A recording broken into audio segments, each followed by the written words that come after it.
Yes, next topic, Human Development Index. United Nations was the first to proper and published human development. सबसे पहले United nation ने इसको शुरू किया, ठीक है, इंडेक्स इन ईयर 1990 में। जैसे दैट इज लॉन्जिविटी। ये लॉन्जिविटी क्या होती है? लॉन्जिविटी का मतलब है औसत आयु, ठीक। ये हमारी 1950 तक लगभग 58 या 59% थी, 59 थी। अब वो बढ़कर 63 हो गई है लॉन्जिविटी, औसत आयु, जब से बच्चा पैदा होता है और जब तक वो मरता है। तो हमारे यहाँ ये थी, अब वो इंक्रीज़ हो गई है। वो कैसे, क्यों इंक्रीज़ हुई है? क्योंकि हमारे यहाँ मेडिकल फैसिलिटीज़ के कारण डेथ रेट कम हो गई है, ठीक है, डेथ रेट कम हो गई है। तो इसलिए ज़्यादातर लॉन्जिविटी बढ़ी है आदमियों की, ठीक। और न्यूट्रिएंट फूड, अच्छा भोजन भी मिल रहा है उनको खाने को, ठीक है, सेल्फ सफिशिएंट भी हैं, पर कैपिटा इनकम भी ठीक होती जा रही है। तो इन सब के कारण लॉन्जिविटी में ग्रोथ हो रही है, ठीक। तो longevity it means life expectancy at birth, it means number of year a newly born child, ठीक है।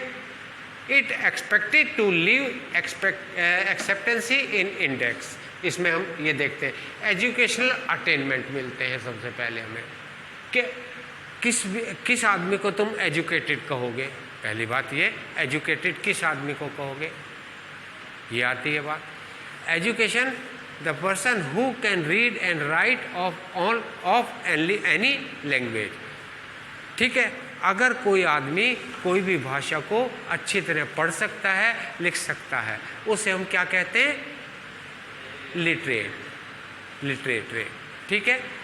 लेकिन it is not perfect in education. ये जरूरी नहीं कि वो एजुकेशन में परफेक्ट हो, ठीक। लेकिन वो छोटी वो नॉलेज जानता हो, लिखना पढ़ना जानता हो, साइन बोर्ड को पढ़ना जानता हो, अपने नंबरिंग को जानता हो, इसको, ठीक है। Adult literacy, the rate of percentage of people age 15 and above who are understand read and write, जो लिख सकता है, पढ़ सकता है और समझ सकता है। ग्रॉस एनरोलमेंट रेशियो, ये ग्रॉस एनरोलमेंट रेशियो कौन सी होती है? जो तुम क्लास में बच्चे आते हैं, ठीक है, तो ये डेटा सब जगह इकट्ठा कर लिया जाता है। उसके बाद हम देखते हैं कितने हमारे प्राइमरी एजुकेशन में हैं बच्चे, कितने सेकेंडरी में हैं और कितनी हायर एजुकेशन में हैं और कितने इससे बड़ी वाली जॉब अपॉर्चुनिटी वाली एजुकेशन में जा रहे हैं। तो इससे सब वो एनरोलमेंट आ जाता है, gross enrolment ratio. Gross enrolment ratio is defined as the number of student enrol in different level, अलग अलग लेवल के, प्राइमरी, सेकेंडरी और टर्शियरी, ठीक है, education. The education include primary, secondary and tertiary level. ये प्राइमरी, सेकेंडरी और tertiary level पर include की जाती है। अब आती है GRP, ग्रॉस डोमेस्टिक प्रोडक्ट, ठीक है। ग्रॉस डोमेस्टिक प्रोडक्ट को मतलब मैं तुम्हें छोटा सा बता देता हूँ कि तीनों सेक्टर कौन कौन से, प्राइमरी, सेकेंडरी और टर्शियरी, जो इनकी टोटल इनकम होती है उसे हम ग्रॉस नेशनल इनकम का नाम देते हैं, ठीक।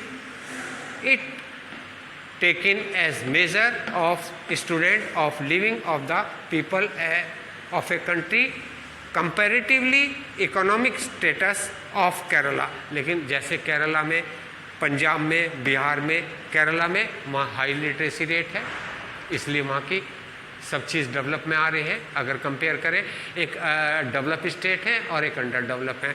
तो केरला क्यों डेवलप है? क्योंकि वहाँ पर एजुकेशन हाई है। पंजाब में प्रोस्पेरिटी है, वहाँ की अच्छी उपजाऊ ज़मीन है, जो पांचाल देश था ये इसका नाम पहले, 5 नदियों के बीच की रिवर है, तो उसको पंजाब वहाँ की फर्टाइल लैंड है जहाँ पर ज़्यादा प्रोडक्शन होता है। और बिहार लो प्रोडक्टिविटी में आता है क्योंकि वहाँ पर ज़्यादातर मिनरल होते थे लेकिन प्रोडक्शन कम होती है। On the basis of sex ratio, bank position, उनकी बैंक पोजीशन के ऊपर सेक्स रेशियो का मतलब है मेल और फीमेल, लड़के लड़की, ठीक है। प्राइमरी एजुकेशन, डेथ रेट, हमारी डेथ रेट कम हो गई है because due to modern medical facilities. Primary health position और पावर्टी एंड इंफ्रास्ट्रक्चर के द्वारा इनको हम सोल्व करते हैं।